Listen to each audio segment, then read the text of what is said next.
Hey guys, welcome back to my YouTube channel. So today I'm going to do a brief introduction into all the scuba gear that's required.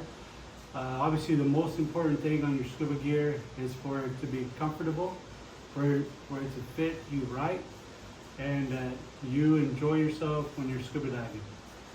After a while you just become second nature, and it's always better to have your own gear than to try to rent gear where you're going. Sometimes that gear, it might not be up to par. Anyway, so we'll start first, obviously with our feet. The most important thing with our feet is what we call booties, right? Obviously boots, right? Obviously there's different types and there's different thicknesses. So we have booties that, as you can see, they're threaded at the bottom, so you can walk over rocks, no problem. Right, and some are a little bit thicker than others, for cold water. And the other thing is that, more importantly, is that with fins today, which are these, right? What happens is you don't want to put these fins on your feet because this will end up cutting you. So with the booty, it fits in snug, and therefore you don't have to worry about it coming off in the ocean or dropping. So booties, make sure you get them right size. They have to be comfortable. Make sure you get some soles so you can walk on the rocks and the sand and everything. So definitely very important are the booties. Fins, there's different styles of fins. These are my fins. I like these fins. I have the spring in the back, so I can just put them on, put it off. Right? There's some other styles of fins. These are a little bit more simpler, but these here have a strap and they have clips. So when you're coming off, you're coming off or coming up in the ocean and getting to your little dinghy or little boat, they're like, hey, take them off. So you just reach down and you hit the clip, come off, take them off your boot, hand it over to the dinghy driver there. So again, it just depends on your comfortableness. You have all this gear and you want to be able to remove those without any problems. All right, so you have your booties. Now for your head, right? This right here is called the hoodie. There's different styles. Again, this one here, it's only a 1 millimeter, and then this one here, it's a lot thicker. All right, this is a 7 millimeter. So again, you put these on, it'll help you for a couple of things. One is the temperature.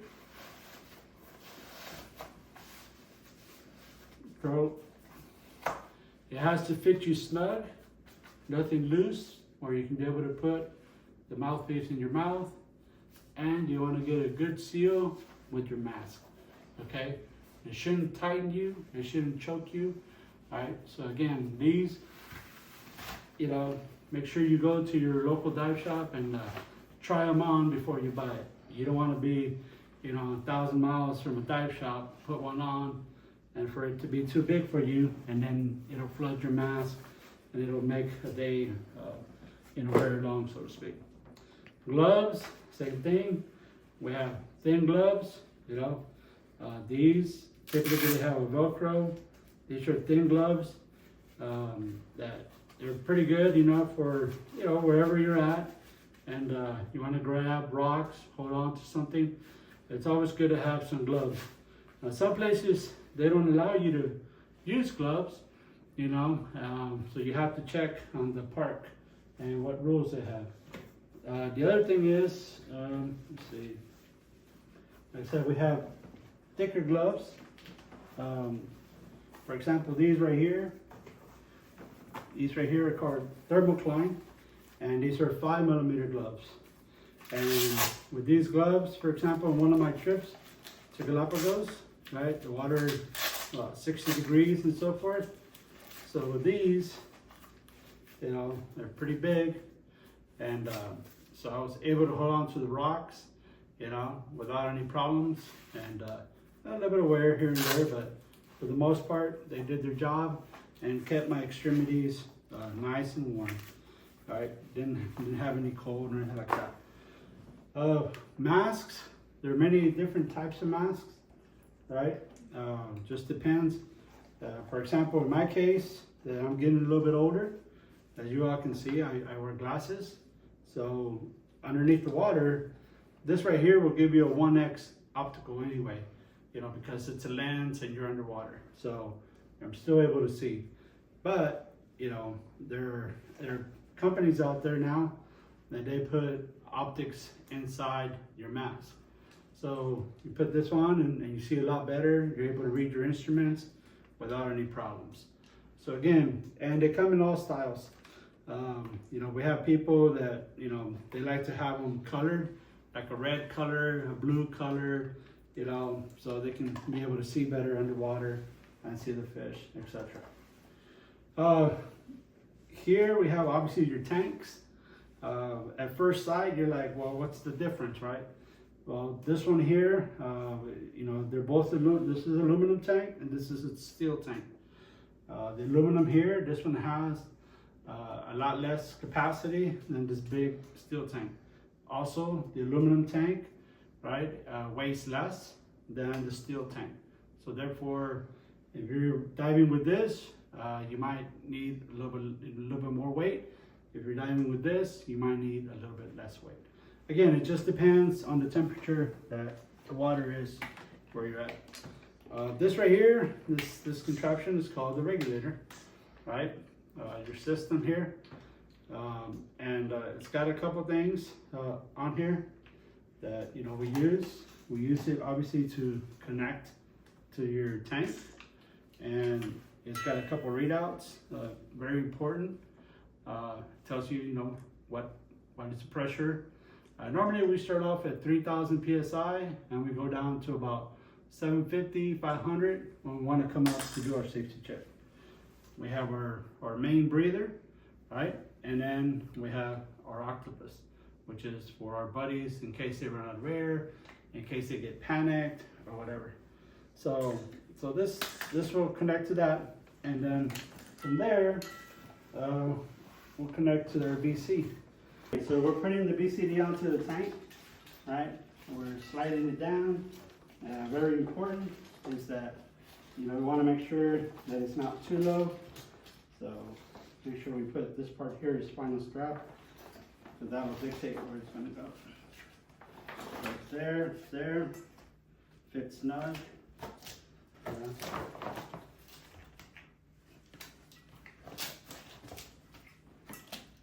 All right, turn around, and there's your BC. Now we're going to connect the regulator here.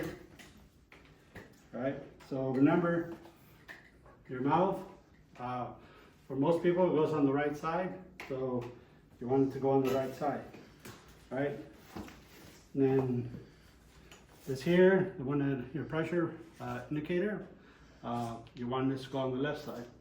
And it's got your depth gauge, it's got a compass, and then this right here connects to your BC, so you can be able to inflate it. So make sure that after every dive, you put your cover on here. You don't want water to get into this. You know. So it's there. That goes here. Goes here. This right here goes to this part, and then you connect. Okay, pretty set. All right. So we'll open up the tank. You heard it, right? So open it up all the way, and then we close it off a quarter turn. Now you can look at your gauge now. If you come closer, you see this gauge. I've got 2,500 psi on there. All right. Normally you would have 3,000, 3,100 psi before you go diving. But in this case, since we use them in the pool and so forth, there's we used a little bit there. Now we'll take this part here. You can see me on most of my dives, right? Where my hand is up in the air. You're like, well, what is he doing? Well, this button here, the blue one, is here. So I haven't placed my BC. So you can see my BC, it's got air in it. So obviously that'll give me buoyancy, right? So, but when I'm trying to go into the water, obviously I can't press it, so I have to press release. So that's this one. And you can see the air is coming out of my BC, so I can be able to sink. On some of the videos, you'll see me, I'll have a big yellow belt with weights on it. This one here has integrated weight bags. So you take your weight, you put them in the bags, and and then that way you don't have to wear that weight belt. So like I was saying, so these are, the bags for the weights. They're integrated bags that go into your BC and to the side. You'll see in some of the videos, I have a yellow belt with weights around me, and others you won't. Why? Because I have my own personal gear. As far as the weights, these are 5-pound weights, so you put a 5-pound here, make sure you put it on the other side so you'll be balanced. This is a typical 4-pound weight style. There's also 2-pound weights like these. And then we have the ones that are pellet style. These are 4 pounds and these are 2 pounds. So it's very important to know how much weight you need for where you're going to enter the water to get the right buoyancy and so you could be in neutral. For example, for cold waters like Galapagos and Lake Tahoe, right? So I had a 7mm wetsuit, I had the booties, right? I had the hoodie, etc. I used about 30 pounds, so because otherwise I was not going to be able to go down, and I was going to sit up there like a duck.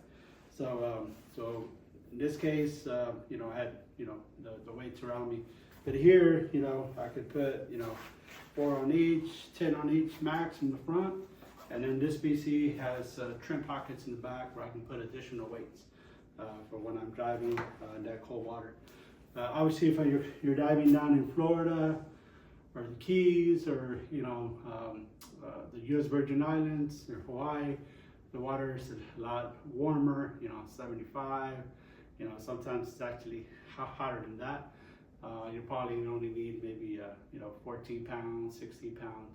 Again, depending on your weight and your size and how much clothing you wear.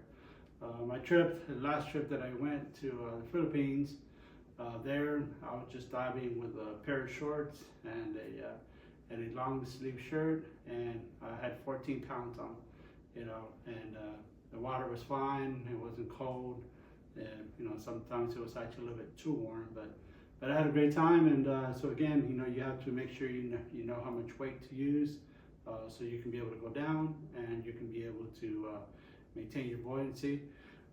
Obviously, when you're coming up, as you know, once your tank and everything else starts to get below 1500 psi, it actually becomes somewhat buoyant. So as you're coming up for what's called the 3-minute safety stop, at 15 feet, you got to reach back and let some air out here or on your BC, depending on where you have the release on it. So that way you can be able to maintain yourself at 15 feet and you don't shoot up straight up to the air. So anyway, so that's a wrap up on introduction for the scuba gear. Questions, comments, please feel free to send them.